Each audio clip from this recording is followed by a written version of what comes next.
Hello students, ఈరోజు మనము సమాజ శాస్త్ర విద్యార్థుల కోసమై మొదటి సంవత్సరం సమాజ శాస్త్రం ప్రాథమిక సూత్రాలు అనేటువంటి కోర్సు నుండి సామాజిక ప్రక్రియలు సంస్థలు అనేటువంటి ఖండం నుంచి 8వ లెసన్ గురించి చర్చించుకుంటా ఉన్నాము. అదేంటంటే 8వ లెసను సామాజిక సంస్థలు.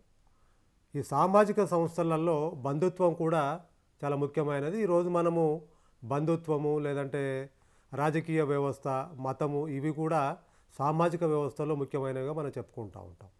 సో ముందుగా బంధుత్వం గురించి తెలుసుకుందాం. బంధుత్వం యొక్క అర్థం ఏంటంటే బంధుత్వం అనేది అసలైన లేదా రక్త బాంధవ్యం మీద కానీ లేదంటే కల్పిత రక్త బాంధవ్యం మీద కానీ ఆధారపడినటువంటి ఒక సామాజిక సంబంధంగా మనం చెప్పవచ్చు. ముఖ్యంగా తల్లిదండ్రుల పిల్లల రక్త బంధువులైతే కొన్ని సంబంధాలలో ఆ సంబంధం ప్రత్యక్షంగా కనపడుతుంది. అదే ఒక పూర్వీకుల ద్వారా పరస్పర సంబంధం ఉందనుకున్నప్పుడు ఆ వ్యక్తులంతా కూడా తన యొక్క బంధువులు అవుతారని చెప్పి మనం చెప్పుకోవచ్చు. అంటే ముఖ్యంగా బంధుత్వ వ్యవస్థ కుటుంబంలాగా ఒక బృందం కాదని చెప్పుకోవచ్చు. అలాగే వివాహం వలె ఒక వ్యవస్థ రూపం పొందినటువంటి నియమాల సముదాయం కూడా కాదు. కానీ మర్డాక్ నిర్వచనం ప్రకారము బంధుత్వం అంటే ఏంటంటే బంధుత్వము శాఖోపశాఖలుగా అల్లిబిల్లిగా అల్లుకొని సంక్లిష్ట సంబంధాలతో వ్యక్తులను ఒకరినొకరు అనుసంధానించే సంబంధాల వ్యవస్థగా పేర్కొనడం జరిగింది. అంటే దీంట్లో వ్యక్తులు ఇతరుల నుంచి వేరైన కొద్దీ బంధుత్వ బంధాలు వ్యక్తులను కేంద్రక కుటుంబం వంటి సామాజిక బృందాలుగా ఏకం చేసేటువంటి వీలుంటుంది. సో అందువల్ల బంధుత్వము మనుషులను ఒకటిగా బంధించేటువంటి అత్యంత మౌలికమైన ఒక ప్రత్యుత్పత్తి ఆధారిత బంధంగా మనం చెప్పుకోవచ్చు. ఇలా అన్ని రకాల బంధాల కన్నా రక్తబంధము మనుషులను ఎక్కువగా బంధిస్తుంది. ఇటువంటి బంధాన్ని లేదా సంబంధాన్ని మనము రక్త బంధుత్వం అంటూ ఉంటారు. సో ఇటువంటి మరొకమైనటువంటి సంబంధం ఏంటి అంటే మానవ జీవితంలో అది వివాహం ద్వారా ఏర్పడేదని చెప్పుకోవచ్చు. దీన్ని వైవాహిక బంధుత్వంగా మనం పిలుస్తూ ఉంటాం. అదేవిధంగా ఇది సమాజం ద్వారా కానీ లేదంటే ఒక శాసనపరమైనటువంటి ఆదేశాల ద్వారా కానీ నిర్వచించినటువంటి పద్ధతిలో ఈ వివాహ సంబంధం ఏర్పడుతుంది. దానివల్ల రక్త బంధుత్వము లేదంటే వైవాహిక బంధుత్వాలపై మనము చర్చించుకున్నప్పుడు ఇతర బంధాల కన్నా ఈ రెండు బంధాలకు ఒక సామాజిక పరమైనటువంటి అధిక గుర్తింపు కలిగి ఉండడం ముఖ్యమని చెప్పి మనం చెప్పుకుంటూ ఉంటాం. సో బంధుత్వాన్ని మన బంధుత్వంలో వివిధ రకాలుగా ఉన్నాయని చెప్పుకున్నాం కదా. బంధుత్వ రకాల గురించి చెప్పుకుందాం. బంధుత్వ రకాలలో మనకు 5 రకాల బంధుత్వ రకాలు కనపడుతూ ఉంటాయి. ఒకటేమో రక్త బంధుత్వ సమూహము, తర్వాత వైవాహిక బంధుత్వము, తర్వాత వంశానుక్రమాన్ని బట్టి బంధుత్వము, పితృవంశానుక్రమాన్ని బట్టి బంధుత్వము, మాతృవంశానుక్రమాన్ని బట్టి బంధుత్వము. సో వీటి గురించి మనం వివరంగా తెలుసుకుందాం. ముందుగా ఈ బంధుత్వ రకాలను పరిశీలించినప్పుడు ముఖ్యంగా దీన్ని సార్వత్రికంగా మనకు 2 రకాల బంధుత్వాలను గుర్తించడం జరిగింది. ఒకటేమో రక్త బంధుత్వము, రెండోదేమో వైవాహిక బంధుత్వం ద్వారా ఏర్పడేది. మళ్ళీ అందులో కూడా వివిధ రకాలైనటువంటి బంధుత్వాలు ఉన్నాయి. వాటి గురించి కూడా చెప్పుకుందాం. ముఖ్యంగా మొదటగా చెప్పినటువంటి ఏదైతే రక్త బంధుత్వ సమూహం ఉందో ఇందులో రక్త బంధుత్వ సమూహంలో దీనంతా కూడా ఒకే అంటే ఒకే రక్త బంధువులు అంటే రక్త సంబంధంతో ఒకరికొకరు ఆ బంధాన్ని కలిగి ఉంటారని చెప్పుకోవచ్చు. అనగా ఒకే కుటుంబంలో వివాహం ద్వారా బయట నుంచి కుటుంబంలోకి చేరినటువంటి ఎవరైతే సభ్యులు మినహా మిగిలిన వారంతా కూడా రక్త సంబంధికులు అవుతారు. ఈ విధానంలో భార్య, కుటుంబము లేదంటే బయట వ్యక్తి అవుతుందని చెప్పుకోవచ్చు. అందువల్ల రక్త సంబంధికురాలు కానీ వావి వరుసలపై నిషేధము లేదంటే రక్త సంబంధికుల మధ్య వైవాహికత నిరోధిస్తుంది అని చెప్పుకోవచ్చు. అదేవిధంగా ఇంకొకటి వైవాహిక బంధుత్వం ద్వారా ఏర్పడినటువంటి రక్త బంధుత్వం. ఇది వివాహం ద్వారా ఏర్పడే బంధుత్వాన్ని మనము వైవాహిక బంధుత్వం అంటాం. దీంట్లో ఒక వ్యక్తి వివాహం చేసుకున్నప్పుడు అది కేవలం ఇరువురు వ్యక్తుల మధ్య సంయోగం మాత్రమే కాదు, ముఖ్యంగా 2 కుటుంబాల మధ్య సంబంధంగా ఏర్పడుతుంది. అందువల్ల వివాహం ద్వారా జరిగిన వెంటనే 2 కుటుంబాలను కలిపేటువంటి బంధుత్వాన్ని మనము వైవాహిక బంధుత్వం అంటూ ఉంటాం. అదేవిధంగా వంశానుక్రమ బంధుత్వం. ఒక వ్యక్తి పుట్టుకతో ఆ వ్యక్తికి నిర్దేశించినటువంటి ఏదైతే ఆ బంధు బృందంతో అనుసంధానం చేసేటువంటి ఒక సాంస్కృతిక నియమమే వంశానుక్రమం అంటూ ఉంటాము. కేంద్రక కుటుంబాలలో ముఖ్యంగా అంతర్వివాహాలు జరగకుండా లేదంటే వావి వరుసల నిషేధం ద్వారా ఇది నివారించబడుతుందని మనం చెప్పుకోవచ్చు. అందువల్ల తల్లికి కానీ తండ్రికి ఒకే వంశానుక్రమం ఉండదు దాదాపుగా. దీనిని దృష్టిలో ఉంచుకొని ఈ ఈ వంశానుక్రమ బంధుత్వాలను కూడా మర్డాక్ దాదాపుగా మర్డాక్ అనేటువంటి ఒక సామాజిక శాస్త్రవేత్త వాటిని కూడా 3 ప్రాథమిక వంశానుక్రమాలను అంటే గుర్తించడం జరిగింది. అందులో ముఖ్యంగా పితృవంశానుక్రమ బంధుత్వం. అంటే పితృవంశానుక్రమ నియమంలో శిశువు తల్లి తరపు బంధువులను విసర్జించి తండ్రి రక్త బంధువులకు మాత్రమే సంబంధం ఉంటుంది. అటువంటి బంధుత్వాన్ని మనము పితృవంశక్రమ బంధుత్వం అంటా ఉంటాం. అదేవిధంగా మాతృవంశానుక్రమ బంధుత్వం. అంటే ఇక్కడ మాతృవంశక్రమం నియమంలో తండ్రి బంధువులను విడిచిపెట్టి తల్లి బంధువులతో సంబంధం ఏర్పరచుకోవడం జరుగుతుంది. అటువంటి కుటుంబాలను మనము మాతృవంశానుక్రమ బంధుత్వం అంటూ ఉంటాం. అదేవిధంగా దంద వంశానుక్రమ బంధుత్వం కూడా. అంటే దంద వంశానుక్రమ విషయంలో బంధువుల సంఖ్యను తగ్గించేందుకు ఇటు తండ్రి బంధువులు కొందరిని లేదంటే తల్లి బంధువులను కొందరిని కూడా తొలగించి ఉభయ పార్శ్వాల నుండి కూడా కొందరిని ఎన్నుకొని శిశువుకు సంబంధాన్ని ఏర్పరచడం జరుగుతుంది. అటువంటి వాటిని మనము ద్వంద్వ వంశానుక్రమ బంధుత్వం అంటూ ఉంటాం. అదేవిధంగా ఈ వర్తమాన సమాజంలో బంధుత్వాన్ని ఎప్పుడైతే ద్వంద్వ వంశానుక్రమంలో సాంకేతికంగా స్వజాతులనే వాడకంలో గుర్తించడం జరిగింది కదా, అటువంటి ఉదాహరణకు ఒక తల్లి యొక్క లేదంటే తండ్రి యొక్క తండ్రి లేదంటే ఇరువురు ముఖ్యమైన వారు వాళ్ళ బంధుత్వ పేర్లు ఒకటే కానీ వేరు కానీ కావచ్చు, కానీ ద్వంద్వ వంశానుక్రమం ద్వారా వాళ్ళు ఒక వ్యక్తికి అనుసంధానించబడి ఉంటారని చెప్పి మనం చెప్పుకోవచ్చు. అంటే దాంట్లో ఒకే వంశానికి సంబంధించినటువంటి వారు కావచ్చు, లేదంటే గోత్రానికి సంబంధించినటువంటి వారు కావచ్చు, లేదంటే గోత్ర కూటమి, లేదంటే ద్విశాఖ, లేదంటే బంధుత్వ స్థాయి నుంచి కూడా మనం బంధుత్వ వ్యవస్థను గుర్తుపడుతూ ఉంటాం. ముఖ్యంగా వంశం గురించి చెప్పుకున్నప్పుడు ఈ వంశానుక్రమ నియమంతో ఉత్పన్నమైనటువంటి ఏదైతే రక్తబంధ బృందమే మనం దాన్ని ఒక వంశంగా చెప్పుకుంటాం. అంటే వ్యక్తుల యొక్క తమ పరస్పర బంధుత్వాన్ని వంశవృక్ష గణాంక వర్షక్రమం ద్వారా వాస్తవంగా నిరూపించగలిగినటువంటి వాళ్ళు మాత్రమే ఈ వంశంలో చేర్చుకోబడతారు.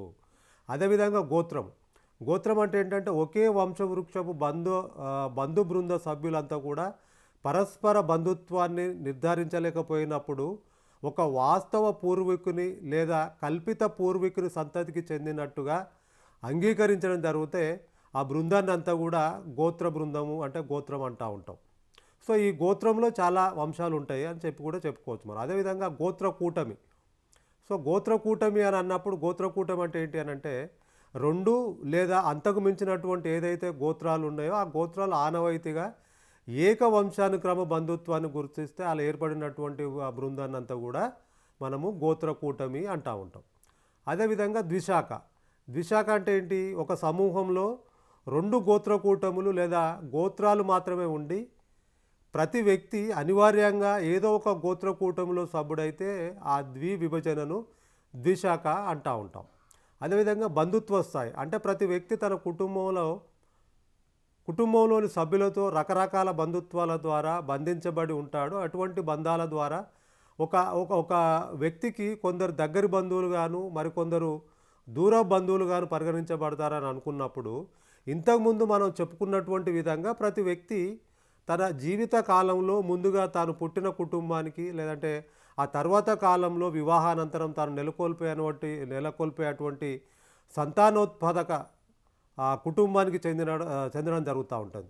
సో ఇలా 2 కుటుంబాల సభ్యులందరినీ కూడా మనము ప్రథమ బంధువులుగా గుర్తించడం జరుగుతూ ఉంటుంది. అంటే ఒక వ్యక్తి ఆ వ్యక్తికి తాను పుట్టిన కుటుంబంలోని తల్లిదండ్రులు, అన్నదమ్ములు, అక్క చెల్లెళ్ళు లేదంటే తన సంతానోత్పాదక కుటుంబంలోని భార్య లేక భర్త, పిల్లలు ప్రథమ బంధువులు అవుతారని చెప్పి మనం చెప్పుకోవచ్చు.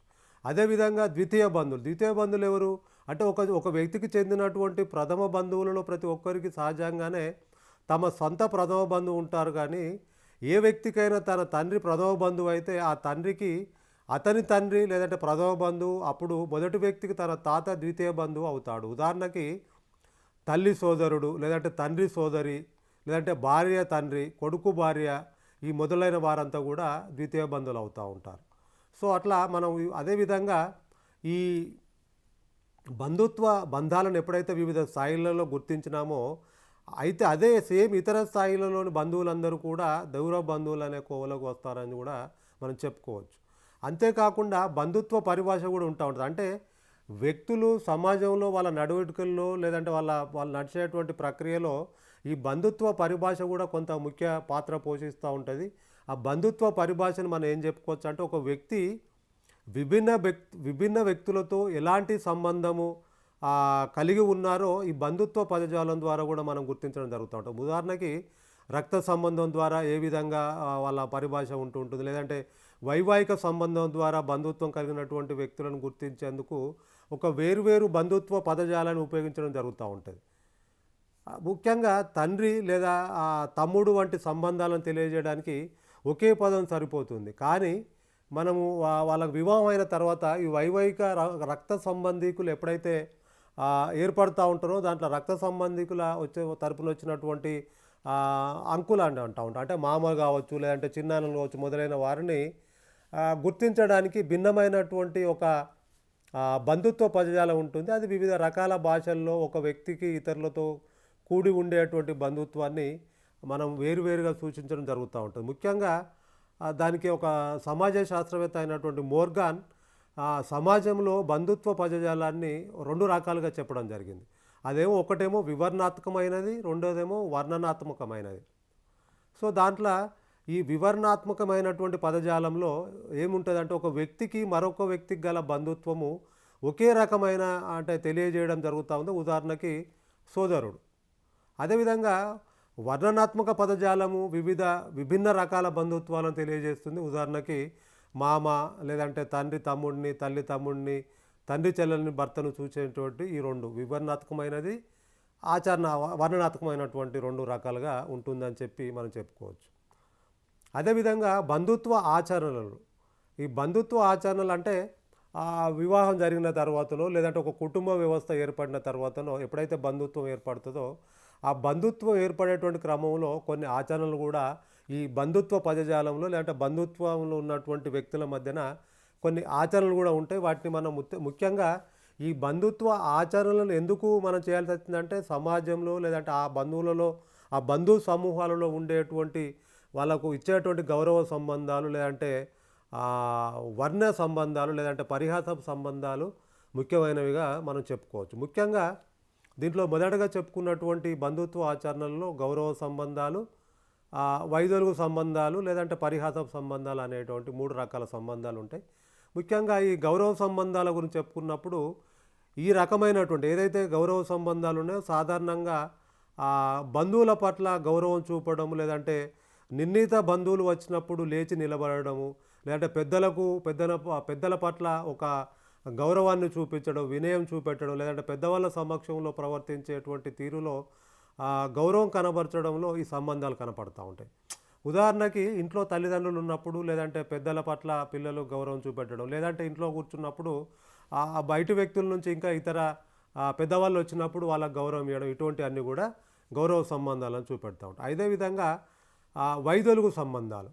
వైదొలుగుడు సంబంధాల్లో కొందరు బంధువుల మధ్య పరస్పర చర్యలను తప్పించడానికి, అంటే అత్త అల్లుళ్ళ మధ్యన, లేదంటే మామ కోడళ్ళ మధ్య సంబంధాలు మనం ఈ వైదొలుగుడు సంబంధాలకు మధ్యన ఉదాహరణగా చూపెట్టవచ్చు. ముఖ్యంగా ఎందుకంటే వీటికి సమాజ శాస్త్రవేత్తలు కొన్ని కారణాలు కూడా తెలియజేయడం జరిగింది. వీటికి ఈ వైదొలుగే సంబంధాలకు ముఖ్యంగా దీని ఒక అర్థం ఏంటంటే, ఆ కుటుంబంలో శాంతిని కాపాడడం ఒక కారణంగా భావించడం జరుగుతూ ఉంటుంది. అందువలన ఏదైతే ఈ వజ్ర సంబంధం ఒక సాధనంగా పనిచేసిందని చెప్పుకోవచ్చు. ముఖ్యంగా ఆ కుటుంబంలో ఉండేటువంటి వ్యక్తి సంబంధాన్ని పరిమితం చేస్తే కుటుంబం మీద వ్యక్తి ప్రభావం తగ్గుతుందన్నటువంటి ఒక విశ్వాసంతో ఈ వైదొలుగు సంబంధాలు ఏర్పడ్డాయని చెప్పి మనం చెప్పుకోవచ్చు. అంటే ఒక సమాజంలో ఒక మంచి నడవడికను అది చూపెడతా ఉంటాయి.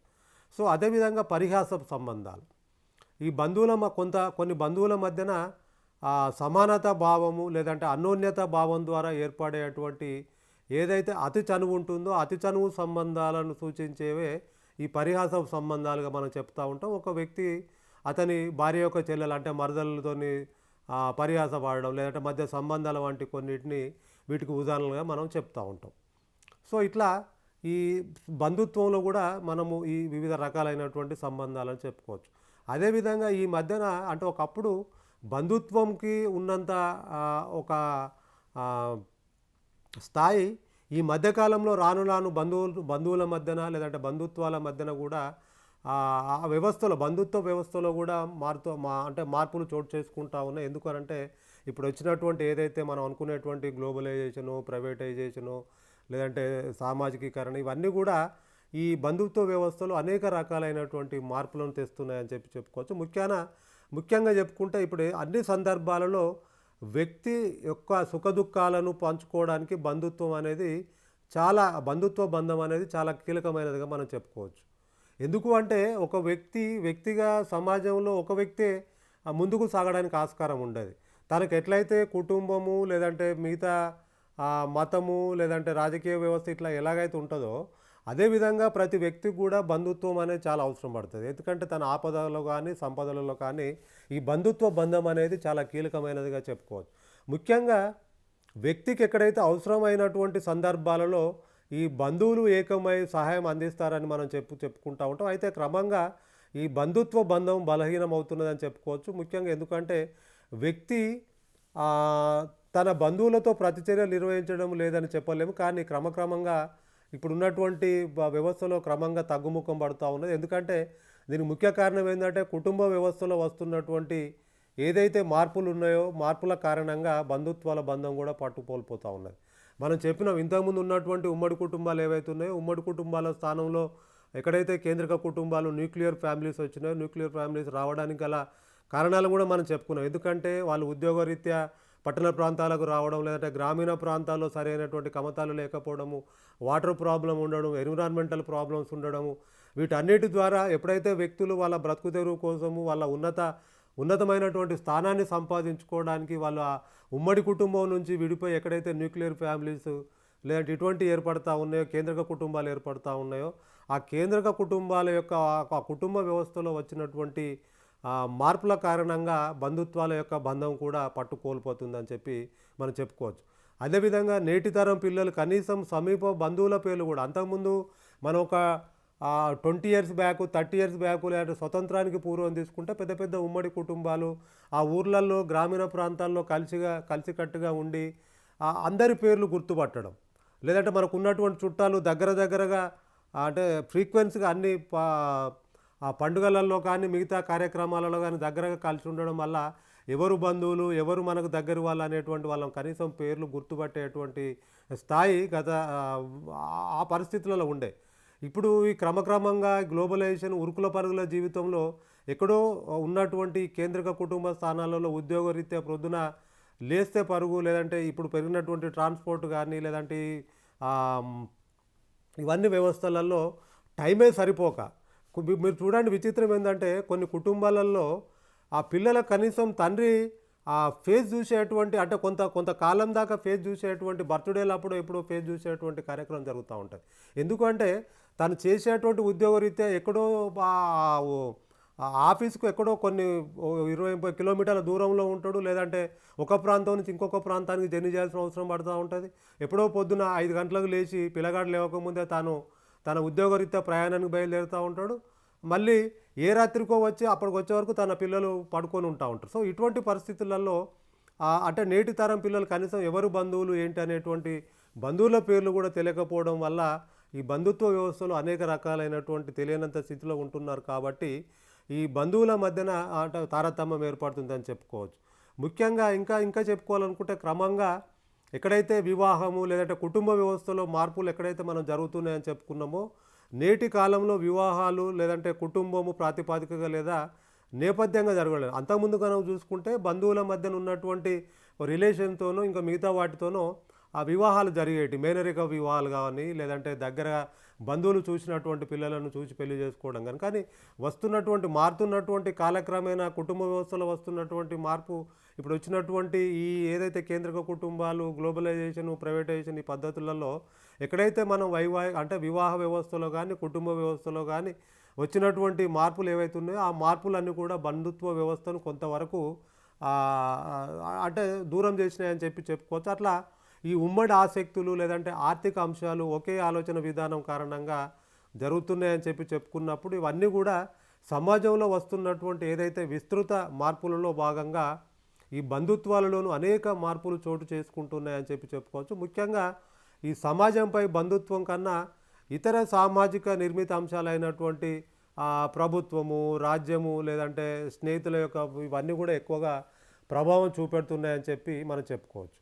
అదేవిధంగా ఇంకొక వ్యవస్థ అయినటువంటి సామాజిక సంస్థ అయినటువంటి మతము, దాని యొక్క మతము అర్థము నిర్వచనాన్ని గురించి చెప్పుకుందాం. ముఖ్యంగా ఆ మతాన్ని కనుక అంటే మతం కూడా ఒక మనకు సామాజిక సంస్థలలో కొంతవరకు వ్యక్తులను ఆ యొక్క ప్రక్రియలో లేదంటే మా వ్యక్తి యొక్క నడవడికలో మతం యొక్క పాత్ర కూడా ఎక్కువ చూపెడతా ఉంటుంది. ముఖ్యంగా మతాన్ని సమగ్రంగా నిర్వచించడంలో పండితుల మధ్యన పూర్తిగా ఏకాభిప్రాయం లేకపోయినప్పుడు కూడా మతాన్ని నిర్వచించడంలో గల పరిమితులను గుర్తించి కొంతమంది సామాజిక శాస్త్రవేత్తలు మతాన్ని నిర్వచించడం జరిగింది. ముఖ్యంగా జాన్సన్ అనేటువంటి ఒక సామాజిక శాస్త్రవేత్త ఏం చెప్తాడంటే, మతాల సిద్ధాంతంలోనూ ఆచరణలోనూ ఎంత ఎక్కువగా విభేదిస్తాయంటే వాటిని ఒక వశాస్త్రంగా వర్ణించడం ఎంత కష్టం అంటే మతానికి ఇచ్చే ఏ నిర్వచనమైనా విధిగా అరకొరంగా ఉన్నట్లు కనిపిస్తుంది. అంటే ముఖ్యంగా సామాజిక శాస్త్రవేత్తలు తమ అవగాహనను అనుసరించి మతానికి అనేక విధాలుగా నిర్వచనాలు ఇచ్చారు. ముఖ్యంగా మతాన్ని అర్థం చేసుకోవడానికి ఎమైల్ దుర్కheim ఏమంటాడంటే, మతం అనేది ఒక పవిత్ర నియమాలకు సంబంధించినటువంటి వాళ్ళ యొక్క విశ్వాసాలు, ఆచారాలు, వాటిని పాటించే వాళ్ళందరినీ ఒక మత సంస్థ అనే ఏకైక నైతిక సమాజంగా ఐక్యపరుస్తాయని, ఆ విశ్వాసాలు, ఆచారాలు లేదంటే సమైక్య సమాహారం అని చెప్పి ఈ ఎమైల్ దుర్కheim అంటాడు.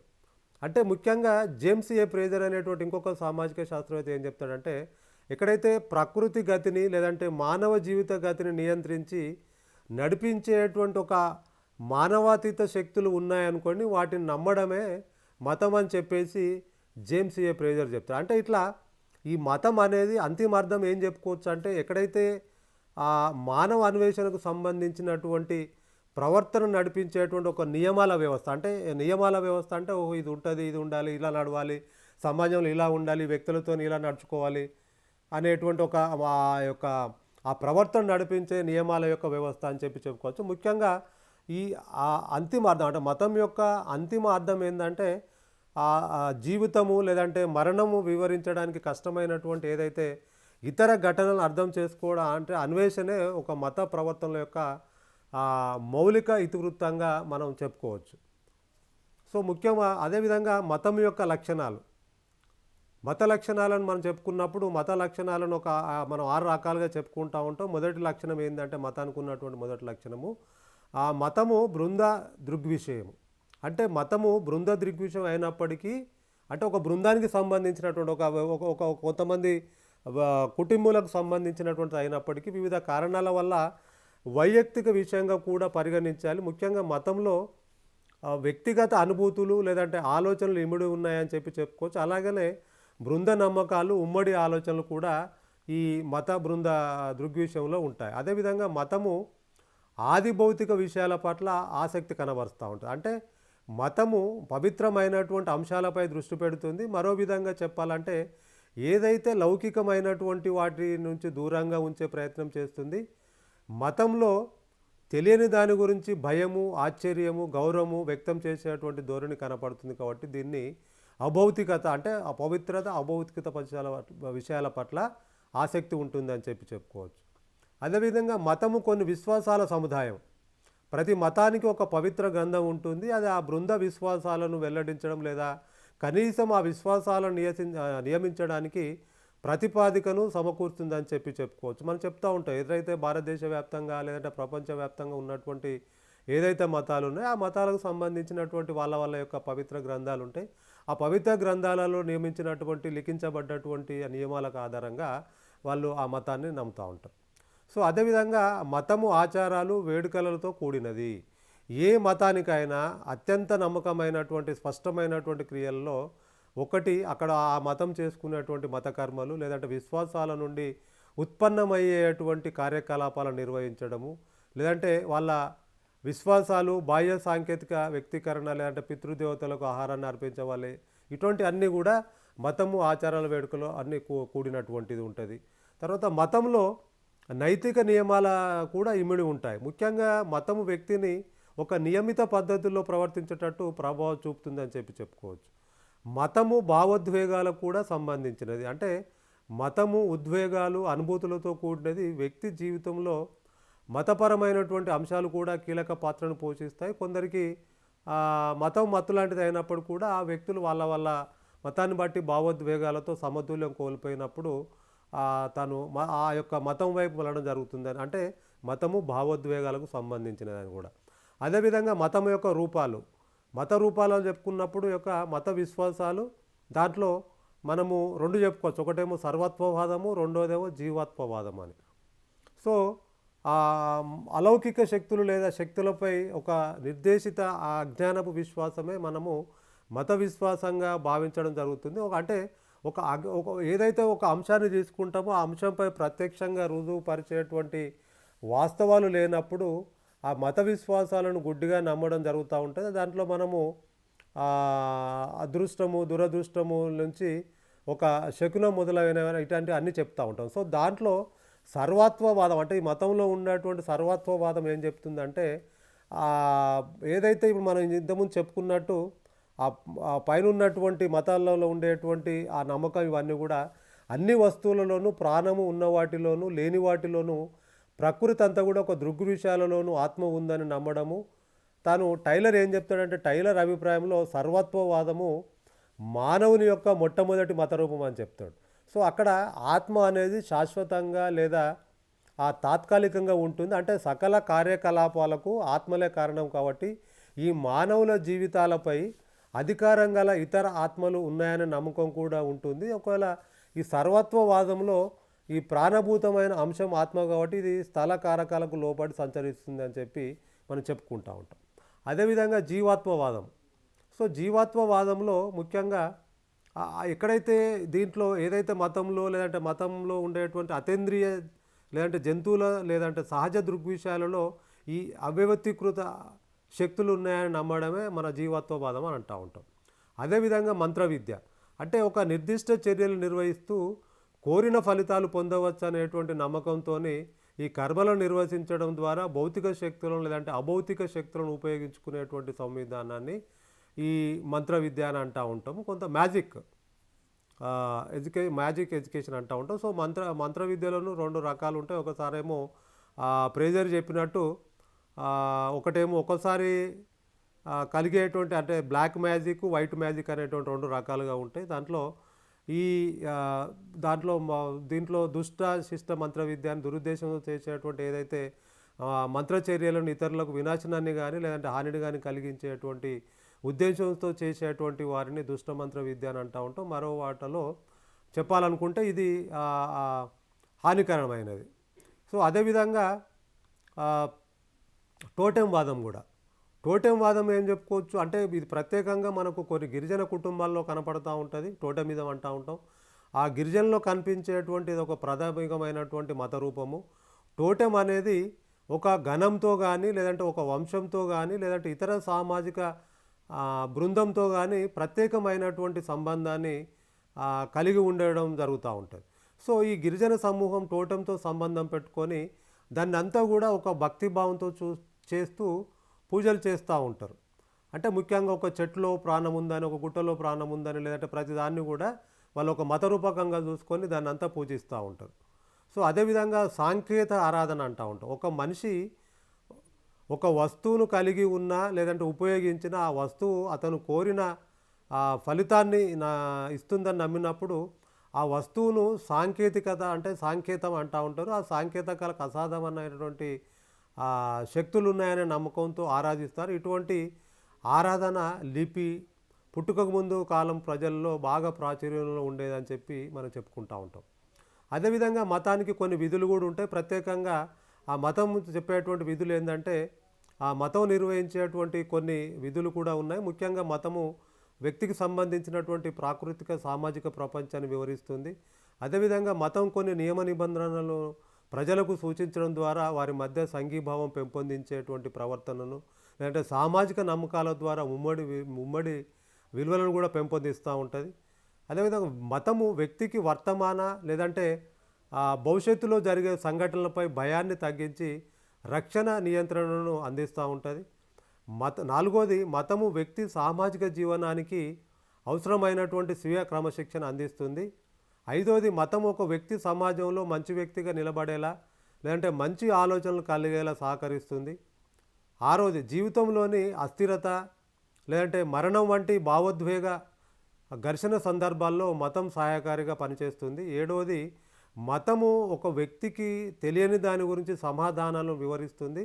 ప్రజలు మతాన్ని గుడ్డిగా నమ్మడానికి ప్రధాన కారణం వారి జీవితంలోని అభద్రత భావం కాబట్టి దాని గురించి కూడా చెప్తూ ఉంటుంది. చివరిగా ఎనిమిదవ పాయింట్ మతము సమాజాన్ని నియంత్రించేటువంటి ఒక మార్గం. అంటే ఈ మత విశ్వాసాలు వ్యక్తి ప్రవర్తనను ప్రభావితం చేస్తుంది కాబట్టి వ్యక్తిలో ఒక దైవభీతిని కలిగిస్తూ ఉంటుంది కాబట్టి అంటే మతము సమాజాన్ని నిర్వర్తించేటువంటి ఓహో ఇది ఇది చేస్తే తప్పు, ఇది చేయకూడదు, ఇది చేయాలనేటువంటి వాటిని కూడా ఈ మతాన్ని బట్టి వ్యక్తి యొక్క నడవడిక జరుగుతూ ఉంటుంది.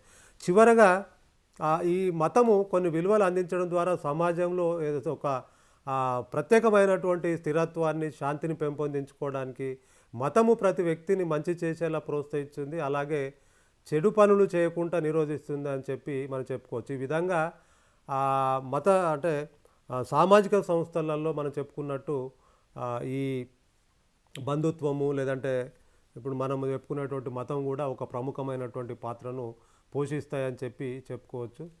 Thank you.